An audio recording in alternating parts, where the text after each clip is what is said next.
श्री राधे। देखिए, जब ये आयोजन फिक्स हुआ था 8 अगस्त का,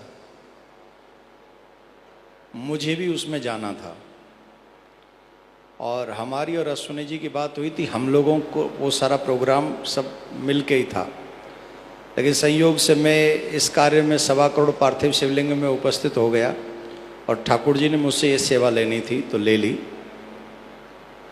पर एक बात मैं जानता हूँ कि अश्विनी जी को जितना मैं जानता हूँ, हमारी जो चर्चा हुई थी वो 5 कानूनों को लेके हुई थी। उसी के तहत वो सारा कार्य किया गया था। कौन, क्या, कैसे, ये दूसरा विषय है। वो जाने जिन्होंने वीडियो बनाया, वो जाने जिन्होंने वायरल किया। लेकिन मैं एक बात दावे से कह सकता हूं कि हमारे अश्विनी कुमार जी निश्चित तौर पर देश के प्रति एक जागरूक और जो एक समृद्ध हमारे नागरिक होना चाहिए, वैसे है हमारे अश्विनी कुमार जी। और देशवासियों से एक और प्रार्थना करूंगा, हाथ जोड़ के, जाति पंथ ये सब भूल के एक बात याद रख लो, जो देश के हित में बात करे उसकी जाति नहीं, उसका कर्म पूछो। और जो ऐसा कर्म करे उसके साथ खड़े हो जाओ, क्योंकि आजकल बोलने वाले बहुत कम लोग हैं। अगर कुछ लोग जो बोलने वाले हैं उनके साथ आप खड़े नहीं होगे तो मैं दावे से कहता हूं एक दिन इस देश में कोई बोलने वाला नहीं बचेगा।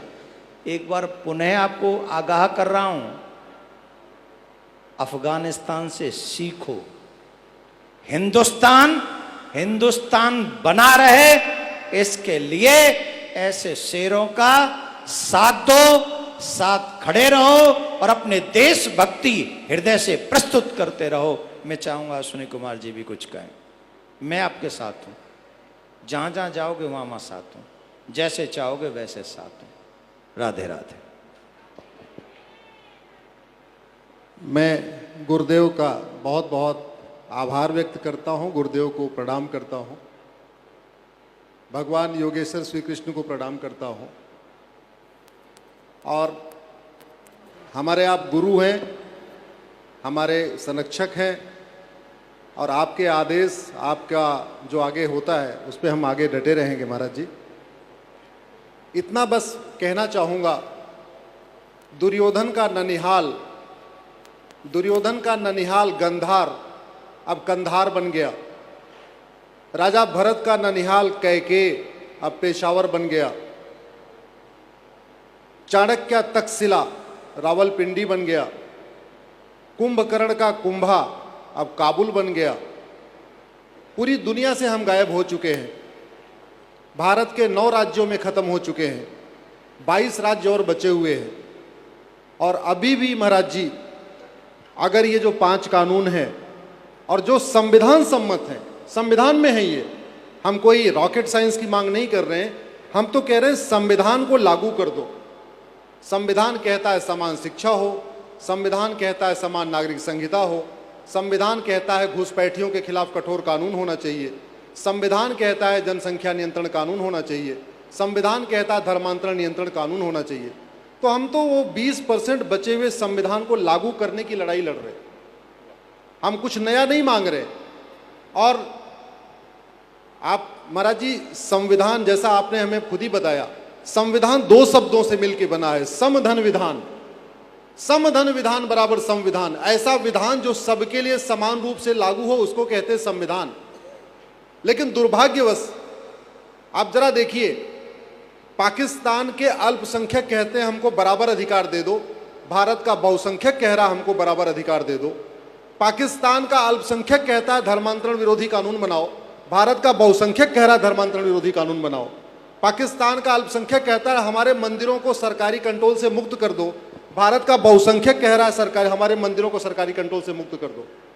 भारत इकलौता ऐसा देश है जहां बहुसंख्यकों के धार्मिक स्थान सरकार के कंट्रोल में है, अल्पसंख्यकों के नहीं। पूरी दुनिया में इसका उल्टा होता है।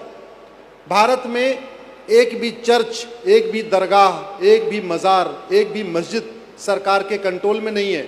4 लाख मंदिर सरकार के कंट्रोल में है। वही लड़ाई हम सुप्रीम कोर्ट में लड़ रहे हैं।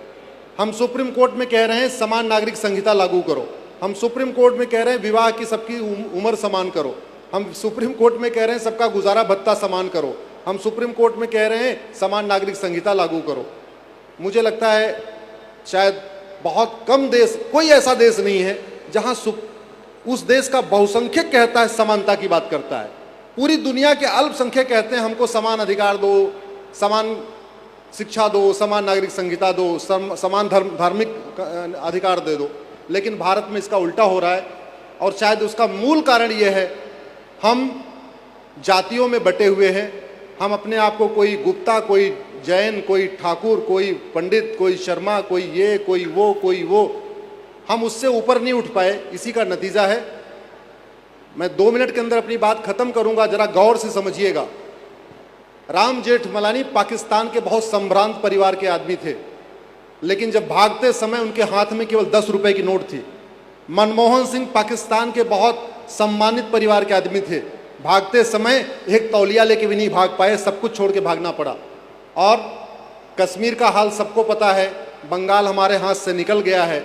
जितना बचा हुआ है उसी को हम बचा लें, उसी की बचाने की लड़ाई महाराज जी आप जैसे गुरुओं के कृपा से हम लड़ रहे हैं। आपकी प्रेरणा रहेगी, आप सबका सहयोग रहेगा, ये लड़ाई जारी रहेगी। हम तो यही कहते हैं, हम रहें ना रहें हमारा भारत बचना चाहिए, हम रहें ना रहें हमारा सनातन बचना चाहिए। बहुत बहुत धन्यवाद। आप भी रहेंगे, आपका भारत भी रहेगा, आप भी रहेंगे, आपका सनातन भी रहेगा। कोई तो चीज़ है जो हस्ती मिटती नहीं हमारी, कोई तो बात है।